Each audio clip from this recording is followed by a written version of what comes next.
Good morning and welcome to Perspectives. This morning on the program, Perspectives, we'll still be talking about the Nigerian nation and what she's going through today. Well, we all know that things have not been well, and for some people, we've never had it this bad. But again, yes, getting out of the wood may be something that we must be talking about. But the situation now, Nigeria is that bad. People talk about corruption, the economy not doing well, youth unemployment, and the health sector with its challenges, and of course, the markets with the high prices that we get in the market. And so some people would say that just how did we get here? Of course, we must continue with the Nigerian discussion. For some people, national integration is a problem with us today, but we must continue the discussion. And for some public affairs analysts, it's been said that let's get all hands on deck and see, how we can get out of the situation we found ourselves. Today, we're talking about groups, talking about, just walking out of the engagement called Nigeria. And for them, it's become obvious that we just can't stay in this unholy marriage, as they would say. But again, Nigeria was once a great country, and that was when Chief Chinua Achebe wrote about there was a country. There was a country. So what are we talking about now? The country is no more. But we continue the discussion. And as for our national anthem that says to us that united we stand, and that though tongue and tribe may differ, but in brotherhood we must find ourselves standing. This morning we want to talk about a group, and that's the IPOB, yes, Indigenous Peoples of Biafra, and they want out of the arrangement called Nigeria, or the engagement called Nigeria. And of course we know what had happened to their the kingpin of the IPOB, and that's talking about Mazi Kalu. And of course, we also know that he is incarcerated as it is today and going through court proceedings and just waiting to see how events will turn out. But the IPOB group and what they've come out with, they've come to say that until Mazi Nnamdi Kanu gets out, the eastern states should just sit at home and sit at home. The question we ask is that, is there a government in a government? And what is happening? How can a group come and tell, citizens that they should stay away and not go home and not go out, sit home? And of course, what about their businesses? What about, engagements, legal engagements they can get involved with? Why is this group taking it this hard? And of course, how did we get here with this group? I'll be sharing my thoughts this morning with Chief Fidelis Onyeneke. Chief Fidelis Onyeneke is a public affairs analyst and a media consultant. We're doing the long distance call to Uweri in Imo State, where I'll be chatting with Chief Fidelis Onyeneke. Chief, good morning and glad to have you on the show. Thank you very much. Good morning. It's my pleasure being here with you. Yeah. Well, let's just get straight to the point. IPOB and telling people, that they should sit at home and until Mazi Kalu gets out, people should just sit back at home. Now, some people consider, this effrontery, so to say, and how they can take a decision. And the question is, who are they? And are they representing, the people of the East? To come out with a decision like that, the governors have said, no, it's illegal, legitimate. And so what are we talking about with this group? But I want to, Chief, take you back to the 67-70 war. It almost tore this country apart, but again, we got it together, came out victorious out of that war. And it was said then that there was no victor, there was no vanquished. That was, the slogan then. And again, could it just be, the hangover of that war and what the youths of the East have come to hear? Maybe falsehood and maybe not properly, the narratives of that war is still with these young ones. And so they're taking it out. So what could be, the interest of this group and how they're pushing? Are they pushing for the whole of the East, so to say? Well, thank you very much once again. First of all, my name is Chief Fidel Onyeneke. Fidel, yes, sorry. Fidel, yes. Okay. My dear brother, you see, it's unfortunate that we have found ourselves in this situation. A situation where we are almost getting to a point of no return. A situation that has remained very embarrassing, not just to Nigerians within this country, but even Nigerians abroad. And not just to Nigeria as a country, but even countries outside Nigeria. And very, very regrettable. This is a country that had a solid foundation during its inception and during its independence. And things were working well when our fathers held sway, when things were democratically done. But unfortunately, due to misgovernance, due to bad governance, due to maladministration, we have created room for different people, different groups to agitate, for different groups to complain because of marginalization, because of inequity, or things not equitably distributed, because of certain sentiments, tribal, religious, and other sentiments. And that is what has brought us to this situation. Now, different groups, yes, are agitated. But it has gotten to the extent that somebody will now say, because we want to secede, we now don't want people to go to work at a particular day. Let me tell you the implication. First is that we now have government in government. Second one is that people are gradually losing confidence in the existing government, our government as the case may be, which is unfortunate. A situation where IPOP and other groups will now give directive and government will counter it, but we discover that people out of fear or out of sentiments will comply with the directives that is coming from an organization that is not the ruling government. They feel that when they have some powers, the situation is what is happening, and it is highly regrettable. Partial compliance to such directives poses great danger to the country.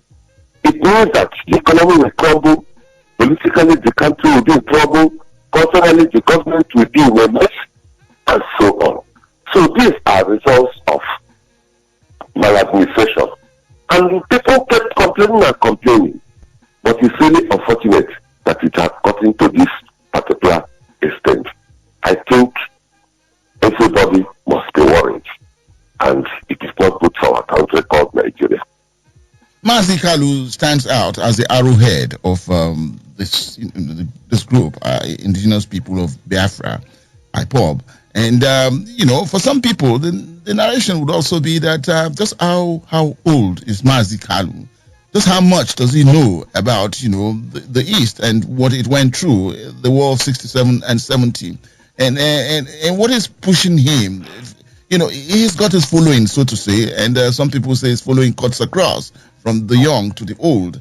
But again, looking at the East, and then looking at how widespread they are, people are saying, we all know it, that in the Nigerian nation, the Igbo will stand out as a race that are found everywhere, in business, industrialization, and of course, forward-thinking people. And then you begin to wonder, with so much that we have, on ground as a people, how we're blessed, why are they not taking advantage of all this that, we have? And because they are widespread all over the country, what is it about going out or going away out of this, arrangement? First of all, let me say that anybody who witnessed the last civil war in this country can never advocate for anything war. I was old enough during the war. At least I was young enough to witness the war, and it wasn't the best for both parties. There is nobody that comes out of war, no matter the party you belong to, that you will remain the same. So the war is not the best for any country, and I can never advocate for anything civil war or any other war again in this country. Secondly, Nnamdi Kanu, leader of IPOB, does not need to be an old man, of course, to know what happened during the war. That is why we have books, we have documentations, history. That is the importance of history. He must have read how the war went and what people suffered, what people passed through, and so on. So his age becomes immaterial at this particular time, because history will always be there to educate people, and I'm sure he knows the implication of war.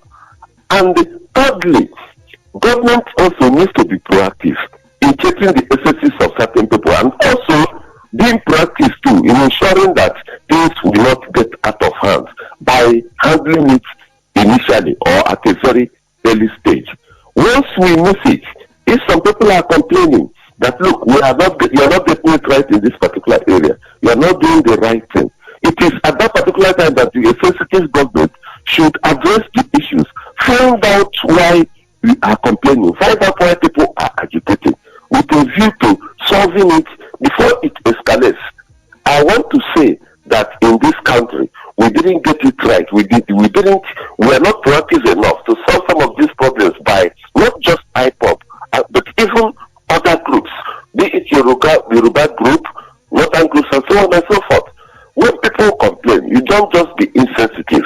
You listen to them, listen to their yearnings and aspirations with a view to addressing such issues before they get out of hand. So we didn't get it right too. And a situation where somebody agitates or even complains, it is normal in democracy. There is nothing wrong in protest and so on. But there is everything wrong when you protest violently, when you agitate violently, when you want to cause mayhem, when you want to cause problem in the country, then it becomes a problem. But at that time, once agitation starts and there are no killings, there are no problems, it is the responsibility of the government to address the necessary issues at that particular time. Once we miss it, which of course we missed in some cases, then the problem is what we are witnessing. The outcome is what we are witnessing today. War is not the best. War has never helped any country. Can you remember that? Can you even recall the number of persons we lost during the war? We can't purposely depopulate our country. Now, what of the sufferings of the people? What of the setback economically? What of the huge destruction of infrastructure and other things? What of the psychological trauma? No country that comes out of war remains the same. That is why we must continue to be proactive. But even under this situation now, we must also re-strategize. Use all avenues to ensure that we don't go into any war.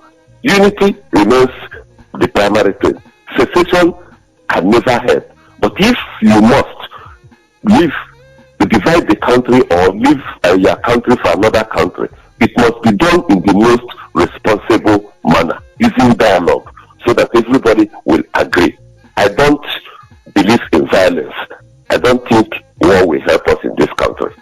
Let me take you back again. I want to talk about the founding fathers, that, how we got, ourselves together as, a country. And that's talking about leadership, as it were, then. From the East, we can, pick out names like Nnamdi Azikiwe. From the West, Obafemi Awolowo. In the North, the Premier of the North, Sardauna will be singled out. These were men that had vision and wanted, their regions to grow, and of course, the arrangement then was said to be, a pleasant, competition with regions, and so we're moving. So let me talk particularly about the Igbo region now, with the present crops of leadership, that we have there. And knowing the Igbo race, and there's so much that we've talked about, very enterprising people, and of course, business-minded people and the industrialists that we find, and there's so much that comes from that region. How much of it has leadership of today done to make that region one that stands out? You go to the West too, and you talk about the governors, just how much of the dream of Awolowo have they put on ground? And then you come to the North too, all this is happening. What is wrong with the leadership of today? Thank you very much. It is very obvious that our founding fathers laid a solid foundation for this country, solid in terms of political development, because they were detribalized. They saw Nigeria as one entity, and they saw Nigeria as a country as theirs, and they worked towards that. The emphasis was not on their tribe, the emphasis was not on religion, the emphasis was not on creed. Things were done in a very harmonious way. But unfortunately, we have found ourselves now, we have grown to see a country where, rather than using things that are with us, are using our diversity to unite us, to make progress, people are using our different tribes and different religions and so on to cause mayhem, to cause disunity, which means that our present crop of leaders did not learn anything from the founding fathers. For instance, today we now talk of federal character. Today we talk of tribe. Today we talk of religion. It wasn't the same. It was not highlighted. It was not hyped in the past. But our current leaders now feel that they are there to satisfy, first of all, their individual, their personal needs, then families, and their tribes or whatever, wherever they come from. If Nigerians continue to see this country as a country that belongs to all of us, if we see ourselves as our brother's keepers, if we do things that will shun discrimination and so on, then this country will be a better place for everybody to live in.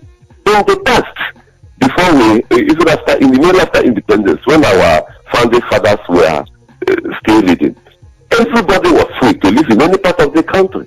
People could transact their businesses in the north, in the south, in the east, and the west, no matter where they came from. But today, wherever you are staying, people will remind you that you are not from this particular place. That is disunity. The sense of belonging is no longer there. And of course, once you are told that you don't belong to a particular place, you will feel alienated. And you cannot do your best in terms of services, productivity, and so on. So that is the problem. I think the leaders we have today did not learn much from our founding fathers. And that is why they now apply selfishness. That is why they just go there to make sure that they satisfy their personal needs and probably their family needs and needs of their tribes. And no country, no society can develop when we do things in tribal lines, sentimental lines, religious lines, and so on and so forth. Such discriminations, such divisions can never lead to unity. That is the problem. That is the burden of the Nigerian society.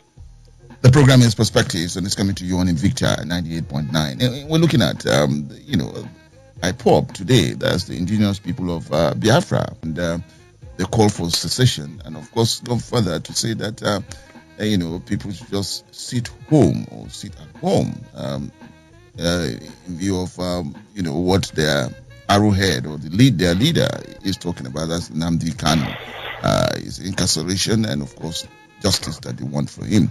And sharing thoughts with me on the program, Chief Fidel Onyeneke, a media consultant, public affairs analyst, and we're doing a long distance call to Owerri in Imo State. We'll come back after this break. Welcome back. It's the program Perspectives this morning, and looking at the sit-at-home order or sit-home order that IPOB has given to the indigents of the eastern part of the country. And having a chat with Chief Fidel Onyeneke, a media consultant, public affairs analyst. We're doing a distance call with the program today. Chief Fidel. Yes, thank you. Yes. Let me just go straight here. That just what is it that IPOB wants? Has it been spelled out in clear terms? And why take it on people who just want to go about their legitimate business? And again, the question is, why the disrespect for constituted authority here?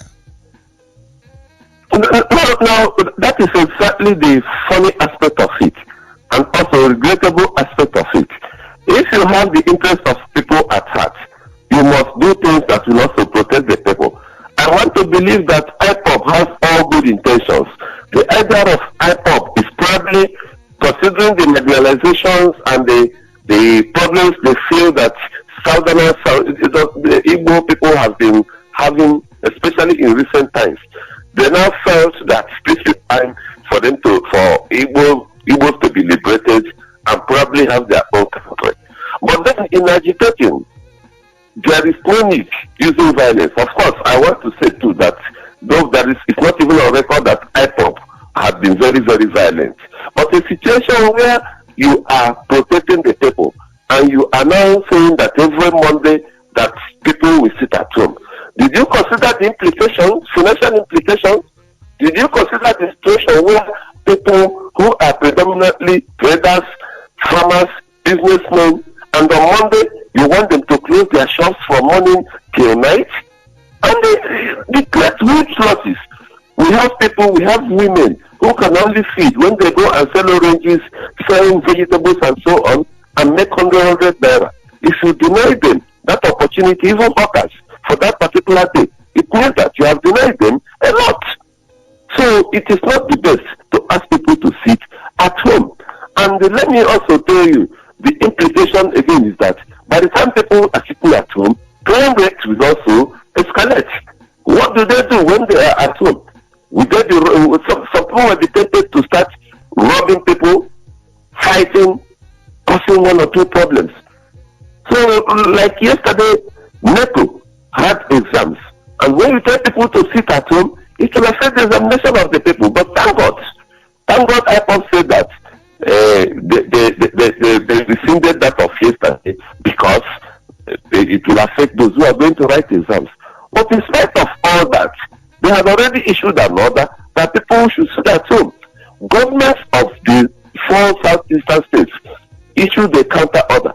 But people listened, people complied with that of IPOB as a result of so many factors, including fear of being attacked if they come out. 2, fear of being molested by security men who may be operating, who may be going around to ensure peace. But at the same time, some of them may be overzealous and start harassing innocent citizens. Then people also complained because they felt that the government is not doing what they are expected. I mean, governments of the present governments in some of these southeastern states. And as a result, government will give order, they will not comply. That shows lack of confidence in the government.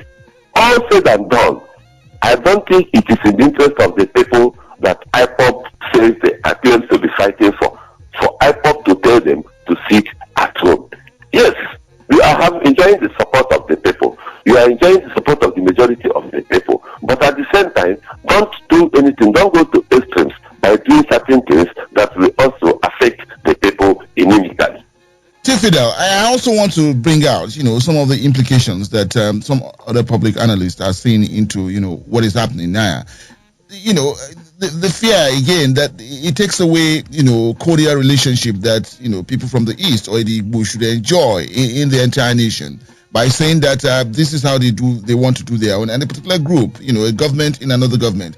And I also want to bring to you that elections, are coming closer, and suggestions from some other parts or some quarters are saying that it's time for the Igbo people to also take on the mantle of leadership. And all of this, that is coming up with IPOB, and its position, this is some people say it's further creating this gap to say that, the Igbos cannot just be, relied upon with what is happening, that they are for their own people. These implications, what your concerns are? These are all part of the confusion that everybody is worried about now. In the first place, for us to make sure that we get the presidency of, for us to ensure that there will be a president of Igbo extraction, then it means that we must remain in the mainstream. We must not do anything that will make the people not to have confidence and trust in the Igbos. So that is the only way it can be gotten. And part of that simply means being careful even as the IPOB and other groups agitate. But that is not to say that IPOB should keep quiet as Igbos are being marginalized or even maltreated. I appreciate what you are saying too, because it also shows that some people, good friends who are supposed to be our people who are supposed to be friends and brothers of Igbos, no matter where they come from in other parts of the country, will no longer be very, very free to interact and relate with the Igbos, because they will now see Igbos as perceived enemies and so on. So that is why all these agitations call for carefulness.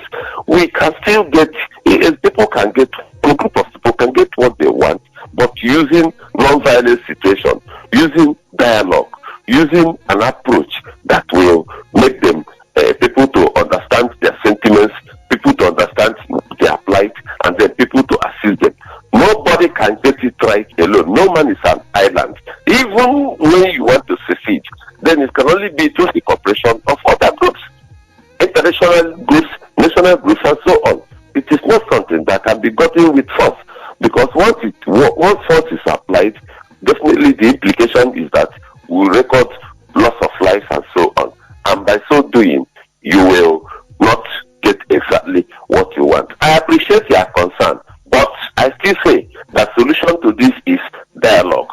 Dialogue on the part of the government, calling the agitators calling them on a round table, discussing with them, finding out exactly what they want and how to go about it.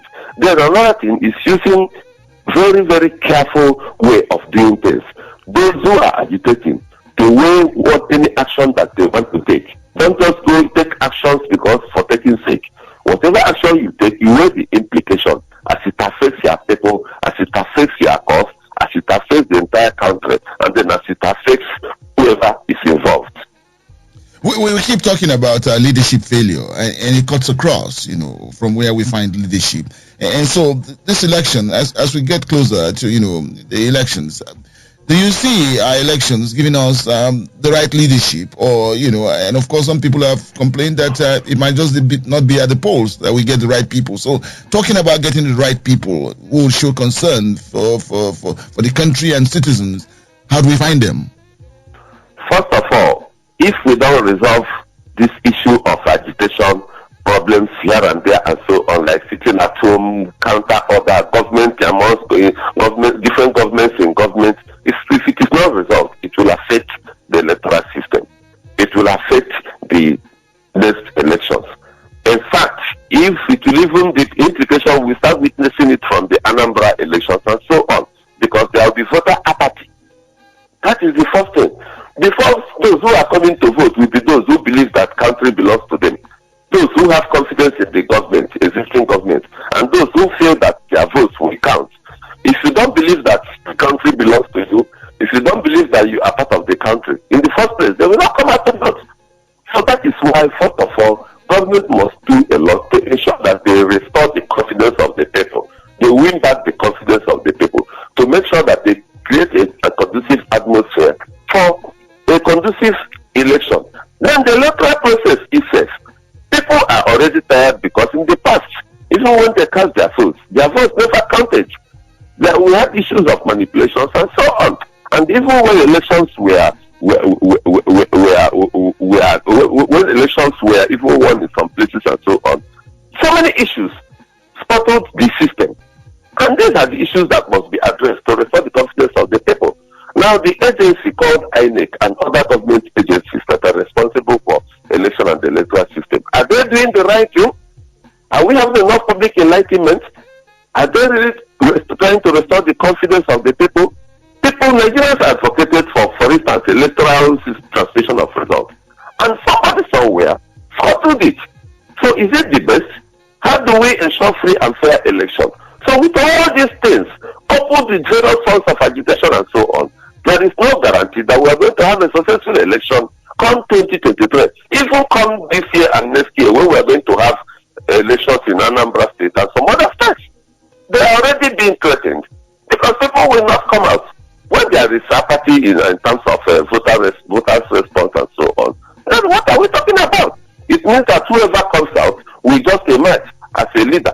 And once that person emerges as a leader, people will not see him as the person they voted for. They will not see that person as their leader. And the problem will continue. So it is a very dicey situation that the federal government, all meaning Nigerians, religious leaders, political leaders, and so on, all sit down, think, and let us find a way of assuaging the people. Let us find a way of making things work again. Hello, Chief. Right now, just lost contact. Again, we'll bring the Chief back, but before we bring back Chief Fidel, we'll take the conversation to you out there, and let's get your thoughts. Attention is on IPOB today, asking the people to sit at home or sit home on Mondays, and of course, why that decision can be taken by a group where we have a legitimate government. Your thoughts too about unifying the country and of course on national integration. Numbers to call to be part of the conversation: 081 40 989, 081 40,000 989 or 070 87 800 989. 070 87 800 989. Hello, good morning. Good morning, Tanya. Good morning. How's family? We're good. I greet you. And I greet you this. My name is Musabala. All right, Musabala. Yes, I like the explanation of case, most especially when he never believes in violence. I have some just few questions for him. He keeps talking about marginalization and has not been very specific on how Southeast have been marginalized and in what way. Because we can even take it from that of Senator Abaribe, who has been. Okay, yes, Musa, yeah, just stay. Chief, are you back with us? Yes, I'm with you. Okay, now there's a caller here is asking some questions, so please follow Musa. But let's hear you. Okay, my question to Chief is that he has been talking about marginalization, has not been very specific on how the Southeast have not been marginalized. Is there any state in the Southeast that is not represented in the government of President Muhammadu Buhari? And why is the Southeast not complaining of, let's say they say, okay, one-sided appointment. Why are they not complaining of one-sided development? Is there any one-sided development in this country? Is the development agenda of this government neglect them? Or is there any state from the Southeast that have not been employed or have been integrated into this government? Because Senator Abaribe claimed that he has been proved wrong. He said it's only one person, and they've mentioned about 5 people in the presidency alone that are working directly to Mr. President. What exactly did they want? Agitation is very good. Okay. But what you decided to kill people? Yes, let's just go straight. Okay. Let's just go straight to Chief Fidel. Chief, your response here. Yeah. I heard it very well. And it is no longer news that the Southeast, since the inception of this administration, has complained of marginalization. For instance, when service chiefs were appointed, they said that nobody from the Southeast was given a certain exalted position. Southeasterners also complained of lack of infrastructure. They complained of certain appointments, key positions that they were denied. So it's no longer news. They have been talking about it. And these are the issues. If the government now feels that what they are complaining about is not correct, it is the responsibility of the government to call the agitators, explain to them, give out details, to convince them that no, you are not being marginalized. Whether they are being marginalized or not, it's now the responsibility of the government to explain that. But they have given instances to talk about the issue of federal character no longer being applied as it affects the Southeast. All these are issues that they've been talking about, and that is why they are protesting. Okay. All right, I will stay on calls here. More calls. Hello, good morning. Hello, good morning, sir. Good morning. Good morning, our guest. Good morning. Good morning. Good morning. Yes, I will not ask question. Your name, please. Your name. Yes, my name is Habu. Okay, Abu. Hello? Yes, Abu. Yes, thank you. Sunday Ogboho is looking for his own country. Kanu is looking for his own country. Midabel and others are looking for their own country because of the selfish interest of the country. Yes, it is true. What do I mean by selfish? We are marginalized. If you come to Kaduna State, road and other part of the north has been repairing. But in the have you not seen that in the southern part of Kaduna, Habu? Let's be, let's be with judgments here. Have we not been surprised in the southern part? Yes. Southern part of Kaduna is marginalized. All right. Then, if that thing should go well, we need to sit down on the round table and correct it. Then we move together, especially the election that is coming. Let me tell you, if we did not sit down and discuss all these things before 2023, I am telling you, our election will not go well. Okay, because Abu. we see how things are going. Okay, Abu, we got you on that. We got you on that. No, all right. Let me quickly say this. He's making a vital point. Every part of this country can complain of marginalization. Yes, I agree. And that is why there is need for a roundtable conference. Let us not ignore any community, any tribe, and so on. Once to listen to them. If they have a new case, let it be addressed. If they don't have a new case, then you explain to them, give them details. Okay, we're still with calls. Calls are still coming in. And hello, good morning. Hello, my brother. Good morning over there. Good morning. Engineer Ogunwole is on. Engineer Ogunwole. About the marginalization matter, my brother. Let me tell you the truth, nothing but the truth. This country, what's good for Moses is not good for Musa. That's the problem we have this country. What are we saying? Look at the Igboho and Nnamdi. They are fighting for their right. Are they killing? Please, this federal government should do the meaningful. What good for Musa is good for Moses. Bye-bye. Engineer Ogunwole, they are still with your calls. Hello, good morning. Hello, good morning, Mr. Ogunwole. Good morning. Honestly speaking, your man has been, we are very well spoken. Your name, please. Your name. Honestly speaking, my brother. Your name, please. Your name. Your name, please. It has actually been. Hello, good morning. Good morning. Yes, good morning. I'm Mr. Oliver from Kaduna. Again, the name? Mr. Oliver. Oliver. All right, Mr. Oliver. Please, I'm hearing what you people are discussing, and I'm so happy. Hello? Yes, with you. Go. Let's hear. Coming to marginalization of the Igbos, we have 36 states in Nigeria, and Abuja, the FCC, making it 37. How many Igbo commissioners of police are in the states? We're supposed to have each state one police commissioner. We have, for now, in this administration, we have only 3 Igbo commissioners guiding the states.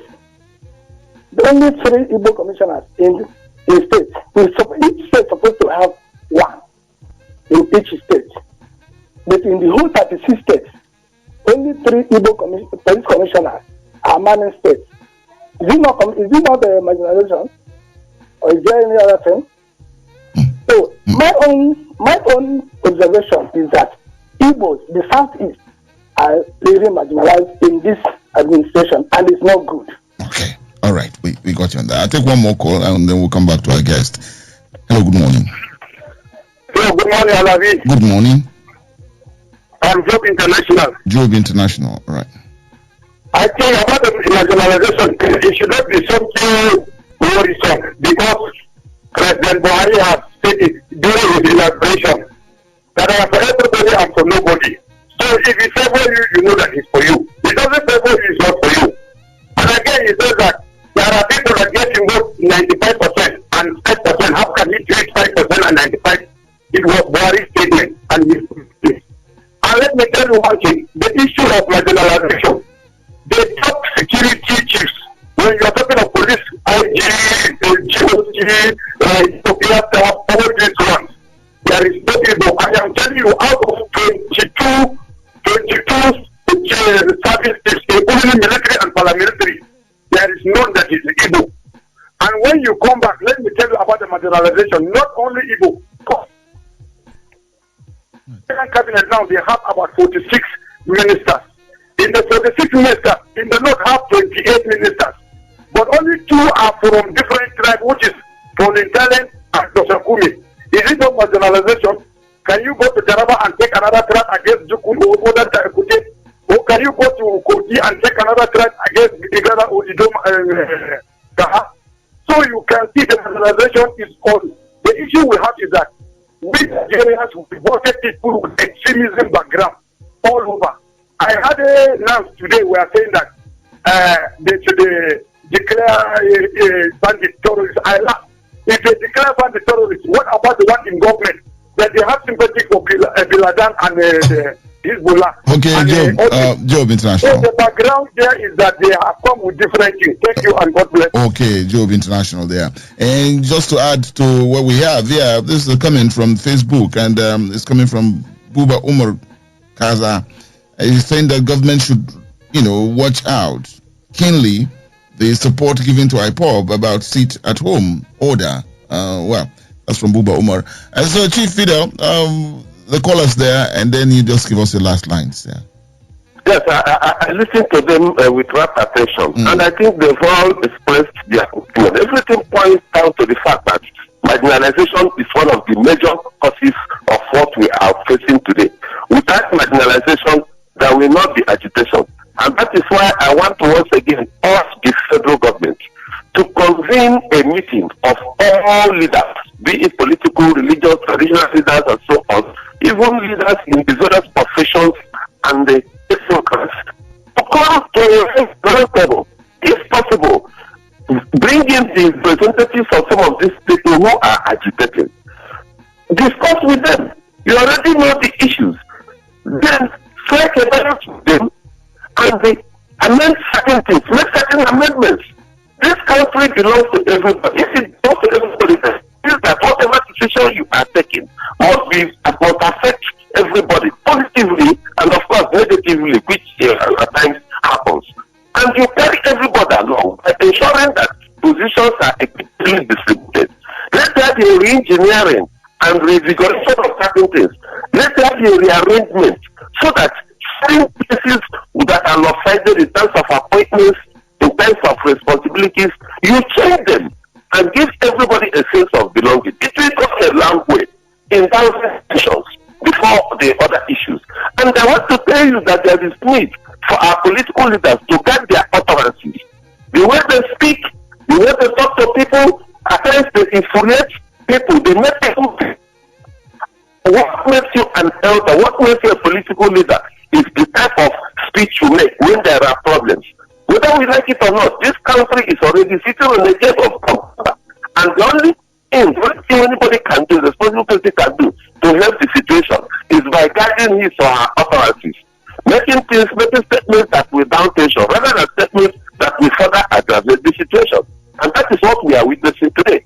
So those in government, those in the various arms of government, and those who are in the responsible positions must mind what they say. What we need now is appeals and appeals. What we need now is dialogue. What we need now is solution, and not anything that will lead to further chaos in this country. Chief Fidel Onyeneke, we'd like to thank you so very much for coming on the program this morning. It's a pleasure. Let us bear in mind that for now we don't have any other country we call ours except Nigeria.